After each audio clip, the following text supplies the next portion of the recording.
A lot of news. Okay, we will leave it there. Outnumbered starts right now.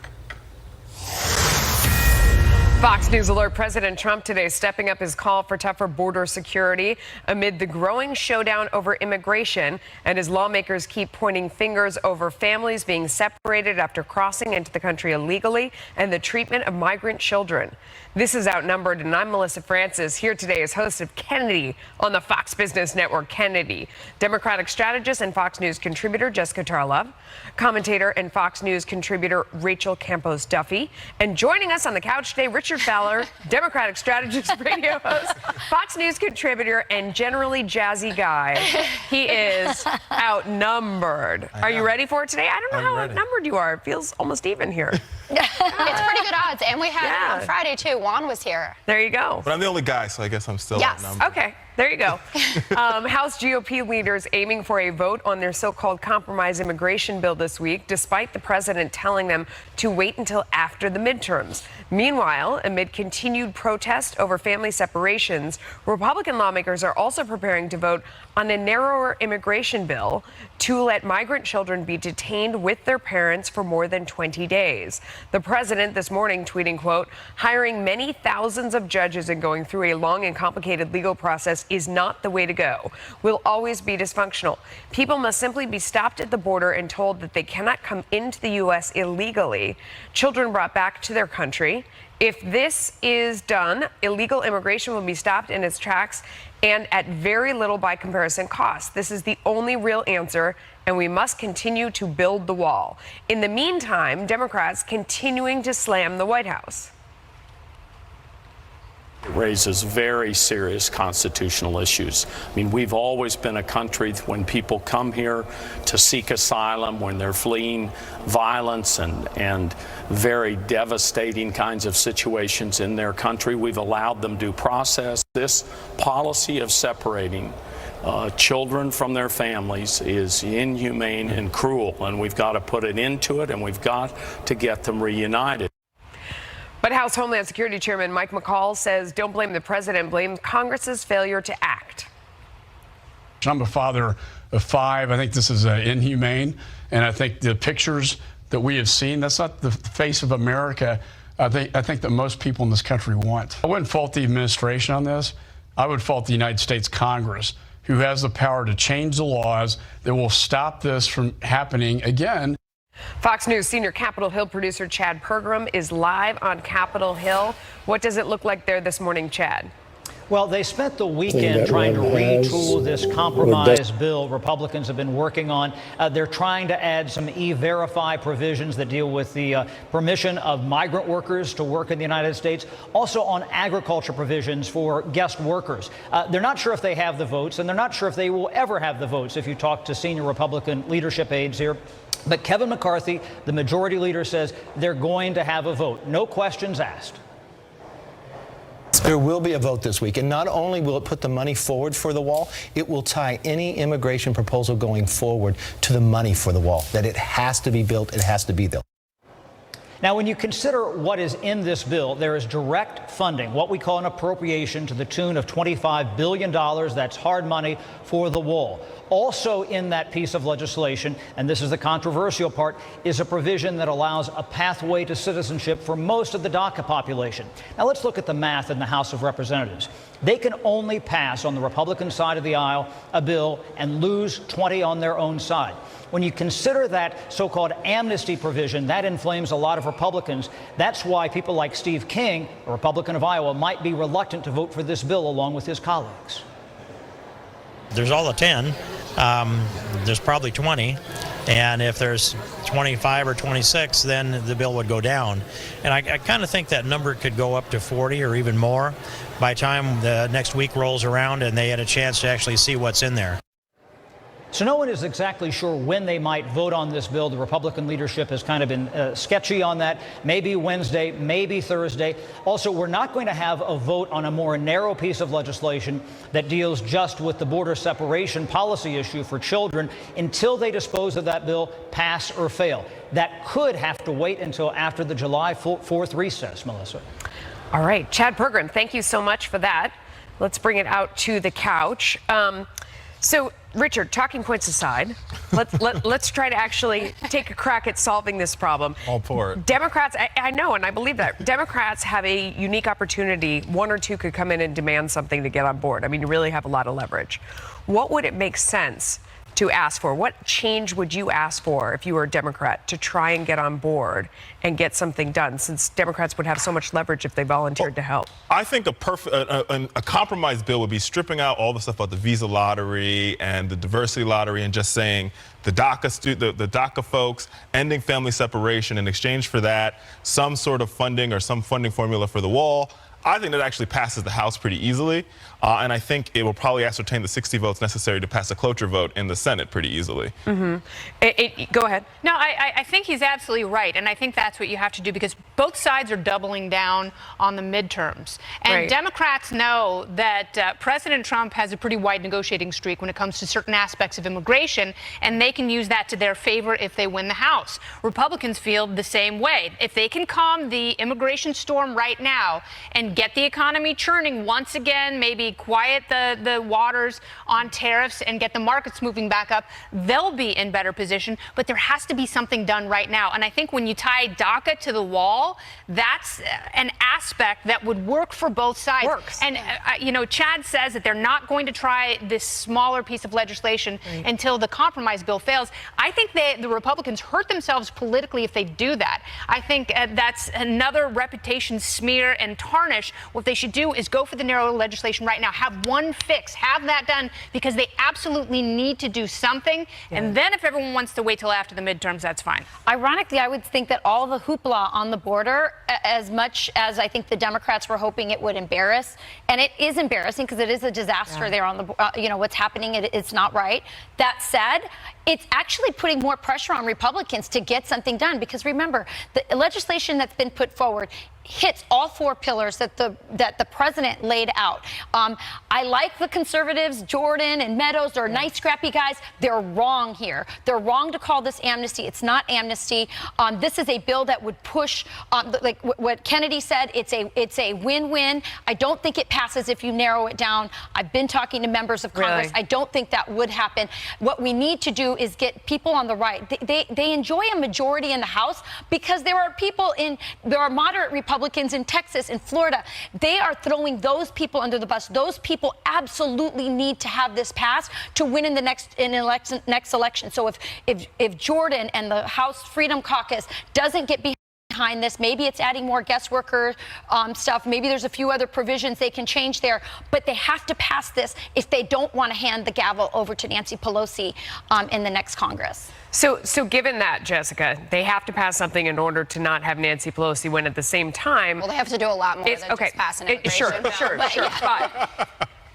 Okay, so maybe that changes the point then, because it seems like Democrats would not want to get on board because they would want Nancy Pelosi to be in charge, as opposed to what I said in the beginning, which was that a few Democrats would have a ton of leverage if they said, I will get on board if you do this. I mean, what would be a bill? What would you agree to as a Democrat that would give you that leverage and get on board? Well, Democrats have already agreed to the border wall funding. That was in the Senate bill, and it was even more than the $25 billion. They should just do that. So that's gone as a talking point. And we've talked extensively about how important it is to get this down to the bare bones, because the caucuses, even within the Republican and Democrat parties, are so disparate on this issue. So I would love to take it one by one issue. A DACA vote, a separation vote, a border wall funding vote. It won't happen, but that's what I think should happen. But if you do, unfortunately, and I don't believe the Democrats really want a solution for DACA. They want to have this. They don't want it to happen under Republicans. Hang on. They don't want a solution under Republican leadership. Hang on, let's not devolve into this. Let's not devolve into this. Hang on. Instead, why don't we listen to Jay Johnson, who is talking about the real problem that needs to be addressed in his eyes. Let's listen. We have an underlying humanitarian crisis on our southern border that we must deal with, and in Central America. The high in illegal migration was 18 years ago. It is now a fraction of what it used to be, but the demographic has changed. It's women and children. We've got to address this problem at the root cause. In Central America, the poverty and violence in Central America that motivates women and children to come here in the first place. And 83% of those who arrive in the U.S. are without a parent or guardian. Go ahead, Kennedy. No, and I have a great deal of compassion for people who send their children. I mean, it's an incredibly difficult choice. Think about it. It's expensive. That's essentially your life savings that you're giving to a coyote, hoping that they get your children into the United States or child into the United States so they have a better life. I mean, it's an awful, awful option. But these places, many of them are so decimated, they're run by drug cartels because the drug war, whether we choose to acknowledge it or not, the way we fought it, it has destroyed these countries. And it has only enriched horribly corrupt people who then take over these governments, and they only care about themselves and their narco-terrorism, and they do not care about people in these countries. So I do feel bad about that, but we do not have an immigration policy in this country. It's very confusing, not only for people who live here, but for people who are trying to escape these essential war zones. Often the most entrepreneurial, the most entrepreneurial, the most resourceful, the most ambitious are those that come over. And I would argue that if we can help solve the security problems in Central America, we need those people to stay there to reform those governments, because I can assure you that it's the elites and the corrupt who want to export the people, the rabble-rousers, those who would cause reform and change in those countries. They want them to come out. There's a reason why some of those governments actually like the way our immigration system is right now, because we get rid of the people who might actually call for change. But that sounds like an insurmountable problem that we couldn't possibly solve. No, I think we actually can solve it, and I think you have to wear the shoes of this mother who packs everything she has into a backpack and gets on foot with her 2 children and walks through Mexico to get to the U.S. border. We all have compassion. We don't know how to solve that. No, but I think part of solving it is dealing with the security issues in El Salvador, Guatemala, and Nicaragua. And if we could build. So how do you do that? You want to send our troops down there? No, you might not have to send troops. It's diplomatic aid. Well, we certainly don't cut foreign aid, which has been what this Latin America has been under a lot of neglect by the State Department over the last 8 years of the Obama administration. Way before that. And even before that. And this is an opportunity for the Trump administration to say we need to get engaged in Latin America. We've done nation building in the Middle East, and we've done no nation building in our backyard. We don't need to.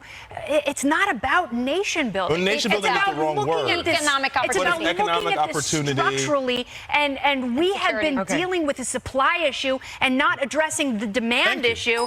And unfortunately, that imbalance has been what caused this crisis. It has been not only ruinous, it has been murderous. I mean, that is the most immoral aspect of this whole thing. You can build an 80-foot wall and we'll still come to the border. We got to go. All right. Deal with this. House Intelligence Committee Chair Devin Nunes giving the DOJ another deadline. The answers he is demanding in his accusations that the feds are still stonewalling Congress we debate. Plus, the anti-Trump FBI agent set to be deposed before congressional investigators. What top Republicans want to know about his vow to stop Trump in the run-up to the election. These are things that are not just an indication of someone's opinion. It's an indication that they are actively seeking and quite likely using their position to make sure that Donald Trump does not become president of the United States. Head off to hand over all subpoenaed documents. House Intel Committee Chair Devin Nunes now giving the DOJ until 5 p.m. Eastern to hand over any documents on the use of FBI informants to make contact with members of the Trump campaign. He wants to know exactly when the informants were deployed and how their efforts were financed. The DOJ says it already answered that in meetings with Nunes and other lawmakers. Chairman Nunes saying that was not good enough. I think there's a whole lot that we still don't know about, and that really gets down to, look, did you use the counterintelligence capability of this country to run informants or spies or whatever you want to call them into the Trump campaign before that date? Now, and I would say furthermore, are you running spies into other like Senate campaigns or House members' campaigns? I mean, is this a practice that you guys have been using for many years? I mean, this needs to be cleared up. All right, Speaker Ryan's office saying, however, that it is fair for the DOJ to take more time to hand over the rest of the documents. And meantime, the president again saying he could step in, tweeting, quote, "I have tried to stay uninvolved with the Department of Justice and FBI, although I do not legally have to because of the now totally discredited and very expensive witch hunt currently going on. But you do have to ask why the DOJ and FBI aren't giving over requested documents, Richard, why aren't the DOJ and FBI giving over requested documents? I'm glad you came to me first. No, I don't know. Well, actually, Judge Napolitano, I was on Mornings with Marie, and he answered this question, and he answered it very precisely. He says one of the reasons why some of these documents cannot be turned over to the Congress is because they were used in the grand jury. And when something is used in a sealed grand jury, it cannot be handed over to the public or anybody because it's grand jury information, and it will not be revealed until there's actually a court case or the case is closed. And therefore, it has to remain in the possession of the investigation. Well, they can answer the question. I mean, the essential question, about did the investigation start before July 31st, 2016? Was an informant engaged before that time? And if so, why? But according to the DOJ, they answered it to Devin Nunes. He just doesn't think that answer is good enough. And I actually find Devin Nunes to have no credibility. He's not alone. Paul Ryan said that it was fine. And I'm sure that's just going to cause a bigger problem on the Republican side. Paul Ryan hasn't said it's fine. Paul Ryan has exhorted the DOJ and FBI to turn over these documents because these committee chairs have a legal, professional, congressional right to access this information. Paul Ryan has said that, but what he's saying is they deserve a little bit more time if they need it. I'm saying he doesn't say that they violated the protocol. I would also add that Devin Nunes has a problem with the Gang of Eight, which is a bipartisan group, being the ones to see this, and that smells like partisanship on his part then. Okay. You have to trust members of your own party to look at these documents. You know what's not partisan, though, is the fact that the people that are involved in this have been fired. I mean, Peter Strzok marched out, stripped of his clearance, his weapon taken from him. Andrew McCabe now trying to get documents from the FBI, and he can't get it done. Suing the FBI. Yes. When all of these people are fired, when they find reason in the IG's report that Comey deserved to be fired, is there any doubt that this was a group that was out of control and more than anything else needs oversight? Yeah, leadership of the FBI was Kennedy, compromised. you're absolutely right. Congress has an absolute constitutional right of oversight over this. If the FBI was going after me and accused me of something and I think I'm innocent, look at all my stuff. Look at all of it. I did nothing wrong. They're hiding something. And I think it could be as big as what Devin Nunes just said. It could have been beyond this. First of all, they could have been investigating Trump's campaign before they officially started the investigation, which is wrong. And they could have been doing this, the Obama administration, to other candidates that are running. That's always the question. But Congress continually gives the FBI and the CIA so much power and so much money with so little oversight, not to mention the FISA court. So it's not a surprise that the people attracted to these agencies, and especially in senior management, are just looking out for themselves and how to hoard as much power as possible. You're not going to get a debate out of me about why law enforcement, generally speaking, needs more accountability and transparency. For decades, activists have been arguing about the transparency. No, it's not about the transparency and detriment of Democrats. It's that for decades, people have been arguing for transparency and accountability from law enforcement in New York City,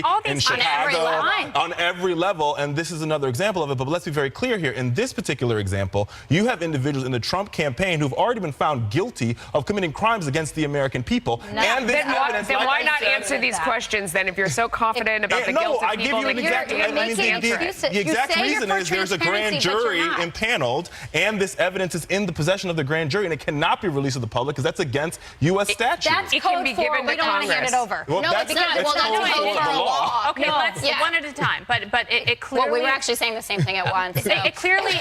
It clearly seems as though the Department of Justice is just trying to CYA, and people are getting sick of that. We have a lot of questions and dueling memos and press conferences and jockeying for position for the midterms doesn't help us come to the real answer of did someone do something wrong, and was that someone within the federal government? And we had been hopeful about the IG report that it would put a little bit of an end to this, but the problem with it, not that I think there's anything wrong with the findings, is it gave fodder again to both sides. But the IG is still going. He's still going. But he released a heavy trove of findings that did and they were fuel texts that we wouldn't have gotten otherwise that showed nothing that compromised security, only embarrassment, and that's really what keeps this going. In the meantime, the House Judiciary and Oversight Committees are scheduled to depose Peter Strzok on Wednesday over anti-Trump text messages sent while he was working on the Russia investigation. Judiciary Chairman Bob Goodlatte subpoenaed the FBI special agent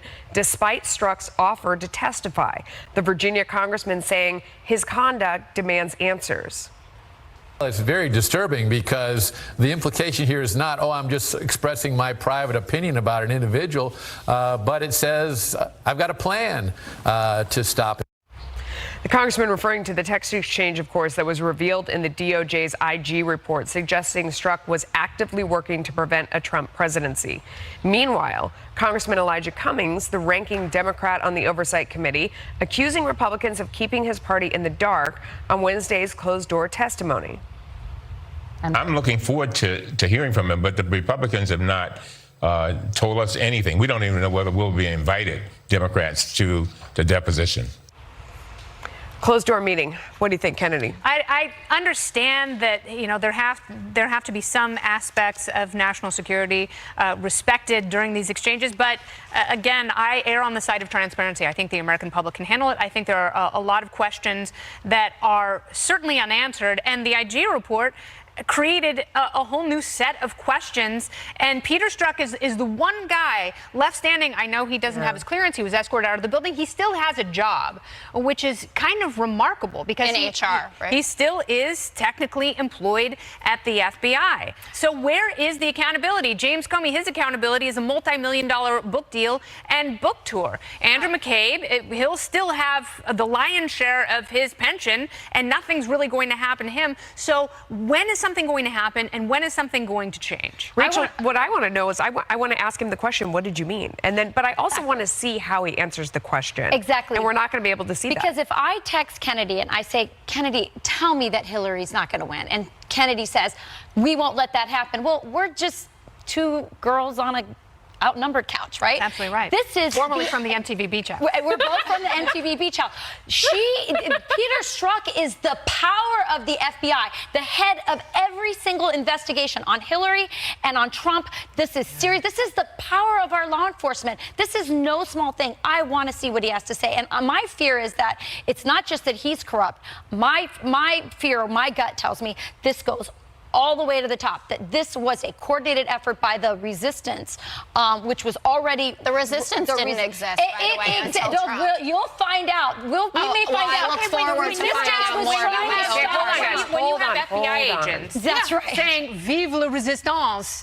In text messages before. But those text messages were and I want to ask Richard a very quick question, because the thing that troubles me is the bridge between the Hillary investigation to the Russia investigation. Those clearly were not separate. So when Peter Strzok says we'll stop it, and then he pretty much single-handedly launches the Russia investigation, that's disconcerting. I want to know about that. I want to see that person testify in public and give an answer to that. I have no problem with Peter Strzok testifying, and I think if he should testify. He's been subpoenaed, so he's going to testify. I just hope that we have the same passion from Rachel next time a black man gets choked in Long Island, not Long Island, Staten Island, and we're asking for accountability, and we want to see some tapes and want people to go to jail. You will absolutely see that. Because that's the same exact thing we're fighting for. Let's see your call for transparency.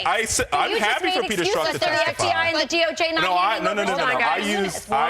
My defense was criminal. There was statute that says if there's something in a grand jury, it cannot be released. Period. Okay, let Rachel respond. Go ahead, Rachel. I just think that that's code for we're embarrassed by what we're going to show you, and so they'll use whatever tactic they want. Right now, the American democracy is in crisis, and FBI and DOJ's reputation has been damaged. It is their responsibility to clear this up. Handing over and being transparent at all costs is right now what our country and our democracy add to that? I agree the reputation is in tatters, but you should also add the 65 million Americans who voted for Hillary Clinton who feel that it's in tatters as well because of what Jim Comey did to Hillary's candidacy. Okay. And you still don't hear that coming from the right out here, that she was the one who was actually hurt by all of this. She was still an unlikable party. All right. You don't have to hang with her. Okay. I agree with you on that. A Virginia restaurant serving up a heaping plate of controversy after the owner kicked out White House Press Secretary Sarah Sanders and her dinner companions over the weekend.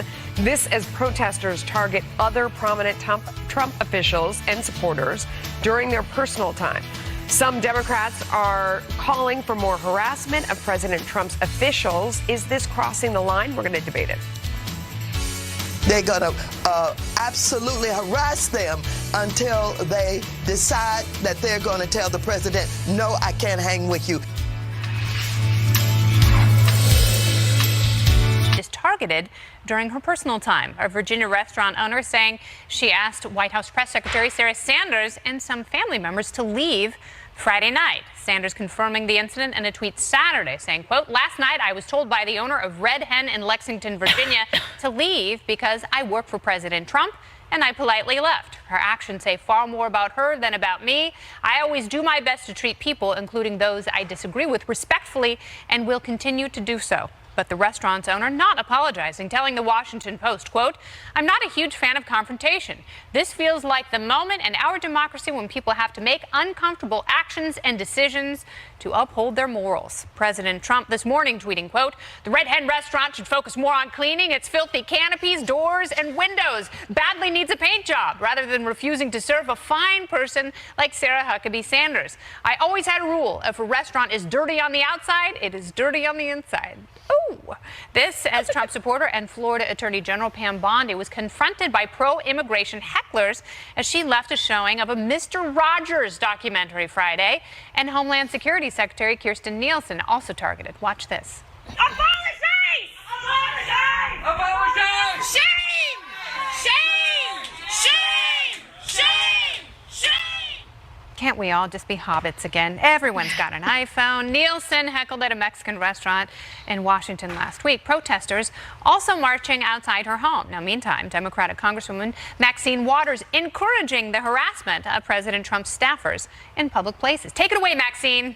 I want to tell you, for these members of his cabinet who remain and try to defend him, they're not going to be able to go to a restaurant. They're not going to be able to stop at a gas station. They're not going to be able to shop at a department store. The people are going to turn on them. They're going to protest. They're going to absolutely harass them until they decide that they're going to tell the president, no, I can't hang with you. Yes, we're going to force you to agree with us. How authoritarian. Richard, it has gotten to a place where we're becoming a truly bifurcated society. We are split into two distinct teams, and it's open season. It's actually quite dangerous. Oh, I think you're right. I think we've lost a little bit of civility in our politics, and you can't be a Democrat and Republican and sit down and have a meal together anymore. But with that being said, I think all of these stories sort of take away from the larger story, which is the fact that there are 2,000 and some odd children that aren't with their parents tonight. And I think that's why, or this afternoon, and I think that's why people are so angry. People are so upset because a policy has been exasperated by the Trump administration, by Jeff Sessions, that have separated families. This was going on long before that, my No, friend. but it was been exactly the keyword I used was exasperated by the Trump administration. The truth and their is, zero-tolerance policies. The truth is that there is a lot of passion on both sides, and once we move on to this place where we're encouraging violence, then everybody's at risk and everybody's not in danger. Restraint, is she? No. I want to read something from Nancy Pelosi. She did, in fact, rebuke Congresswoman Waters on Twitter, saying, in the crucial months ahead, we must strive to make America beautiful again. Trump's daily lack of civility has provoked responses that are predictable but unacceptable. As we go forward, we must conduct elections in a way that achieves unity from sea to shining sea. Yeah. So irresponsible. 1 year ago, we nearly had an entire baseball field of Republican congressmen almost executed. Truly, if the Capitol Police had not been there, we would have had a mass execution on that baseball field. For me, as a congressional spouse, it's very, very personal. Yeah. What Maxine Waters did was absolutely irresponsible. I will tell you this, in Wisconsin, we have a little experience with this. We had a recall where very similar tactics were used in our state capitol, screaming, shame, shame, shame, trying to bully our representatives and using a lot of these leftist bullying tactics. When the recall happened, when the second election came, Walker won by more than he won in the first time. And I want to read a statement by Steve people Scalise. rebelled against those tactics. They do, them off. and they really can backfire. But you know, when you're talking with very irrational reactionaries, that's not important. Steve Scalise's spokeswoman released this statement. Whip Scalise knows firsthand the dangerous consequences that can result from making political differences personal and vitriolic.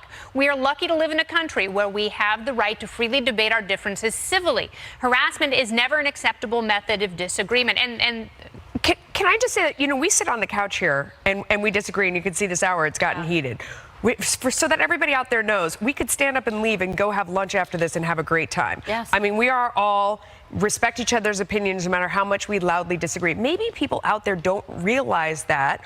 Maybe some people aren't taking that to heart. I personally would die before I would confront someone of an opposite opinion with their family out in public. I mean, it just is. Yeah, because my question is, and we've seen this turn deadly, and it is incredibly vitriolic on both sides. There's no doubt about that, but someone has to stand up and be the grown-up in the room. Right. And it clearly is not Maxine Waters. And I understand her supporters and some of her And it's not constituents. President Trump. She's going to say it. She's right. Yeah, probably. You're right. You're right. Thank you, my friend. But that's and why I cutting me off qualify. there. I mean, it is on both sides. It is absolutely on both sides. and I think there are so many issues here, and we all agree about Maxine Waters, and it's good to see Nancy Pelosi also agreeing about that. That's not how you deal with people, and that's not how you win elections.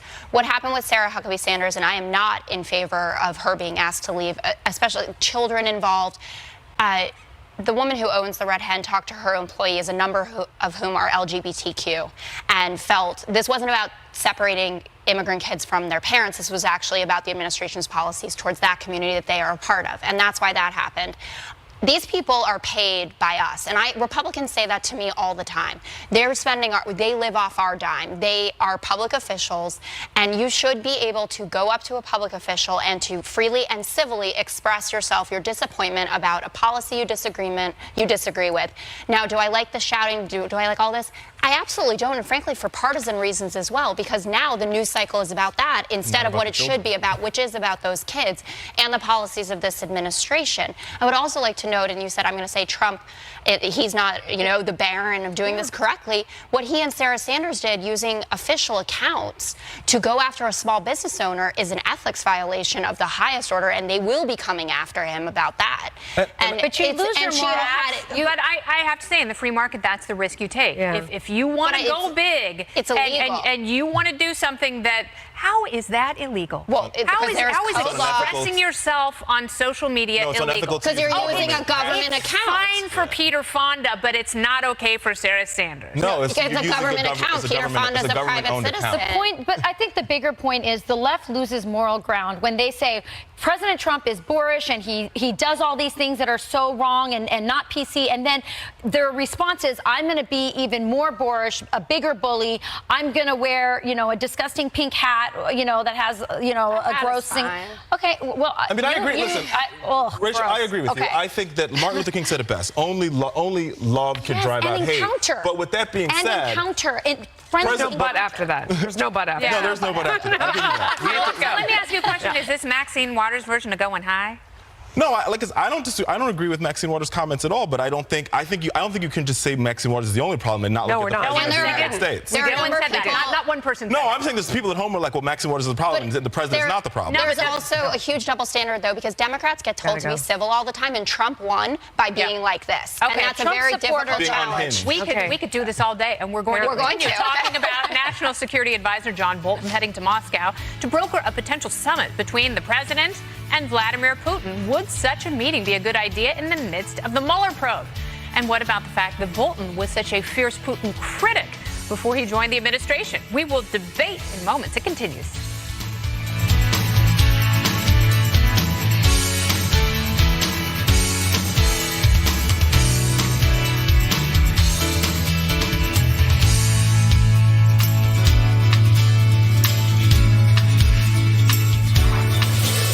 National Security Advisor John Bolton is heading to Moscow this week to discuss a potential summit between President Trump and Vladimir Putin. Secretary of State Mike Pompeo says he's optimistic it will happen. It so happens Bolton was an outspoken critic of the Russian president before joining Mr. Trump's team, accusing Putin of lying about world events and calling Moscow's meddling in the 2016 election, quote, a true act of war and one Washington will never tolerate. All right, Melissa. Yes. What do you say?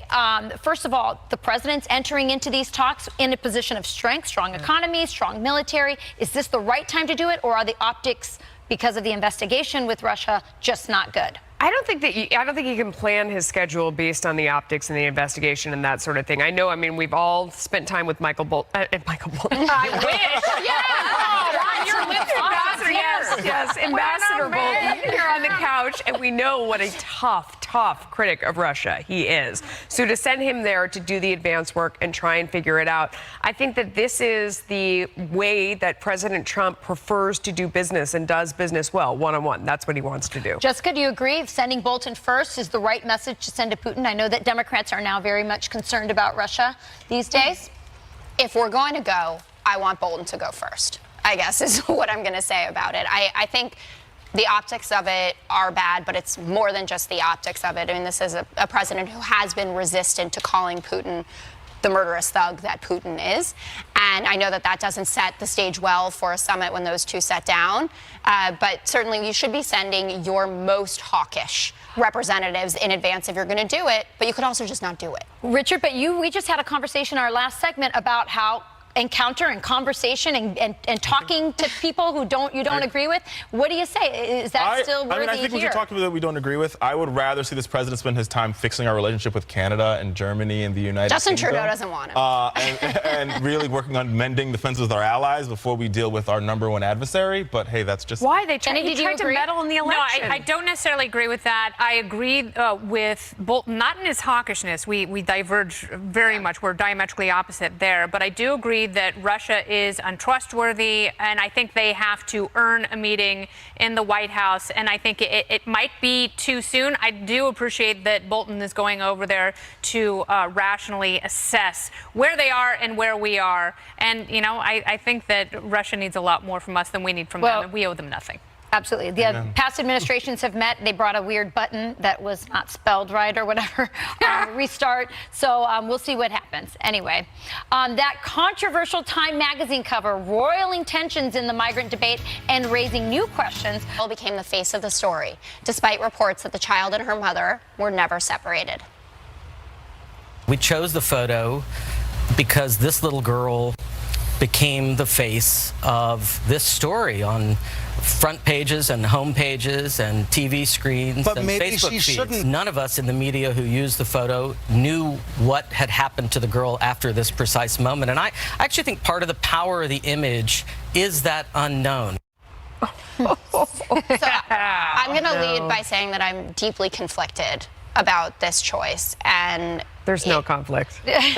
No, there is no conflict. I mean, in my mind, that is the very definition of fake news. And, I was a reporter first. You can't wallpaper over your track with something that is not what you're talking about. You can't put up pictures of any crying child to tell a story about a specific group because you are implying that that is why that child is crying. This is something that we would have all gotten in trouble for in basic journalism. You just can't do that. And so it's kind of okay that they made the mistake, but the fact that they doubled down on it is so embarrassing for them because anyone who studied journalism at all knows that you cannot do that. And first of all, the problem of separating kids from their parents at the border is a very serious issue. So they chose the wrong kid to make this. Not only was that child not separated from her mother, but if you read the story of the mother, she actually left 2 kids behind without telling the father that she was coming to the States with that child. So the separation was done by her in her own home country. And so it totally undermines the point that they were trying to make. Choose a different child. I'm sure there were other kids that were crying. Yeah, there are plenty of crying by their parents. I'm glad you brought that up because there are plenty of kids that are crying. The problem is that the free press can't get in to see what's happening in any of these camps. And they should. And they can't. They're not allowed cameras in. Not so the ones with the girls in right, it. you can't see girls, you can't see infants. And if the press was given cameras so they can go in and see this, maybe this picture wouldn't be on the front of the Time magazine. It'd be actually a real picture. And members of Congress have been denied entrance, and they should be allowed to. I agree there too. And follow up and actually do some journalism and figure out because the president can stop clamping down on the free press on the border. We don't know what happened to her. She may have just been upset because her mom took away her lollipop. But her face looks good. They're not putting together the J. Crew catalog. This is a very important story, and pictures are just as important as words. But there aren't any pictures. So if you are randomly take pictures, I am not disagreeing with anything that anyone on this couch is saying. So what I'm saying that you want to is that protect this them, but then speaks have the to- press go in and exploit And they them. Kennedy. photoshopped the president standing over this little girl. I mean, the whole thing was. Well, Kennedy, very- this speaks to a larger problem that there is an obstruction of the First Amendment on the border of Texas. These journalists cannot get in, and if they are getting in, no cameras, just pad and paper. This is 2018. We live in a digital era where cameras and camera crews should be allowed in to see exactly what's happening on our border. There's nowhere that you can take pictures of minors and just publish them anywhere. I mean, I have kids. You have to sign a release in order for their picture to be anywhere. But we can't even take a Especially picture if of they the are not. Okay, but if they're not.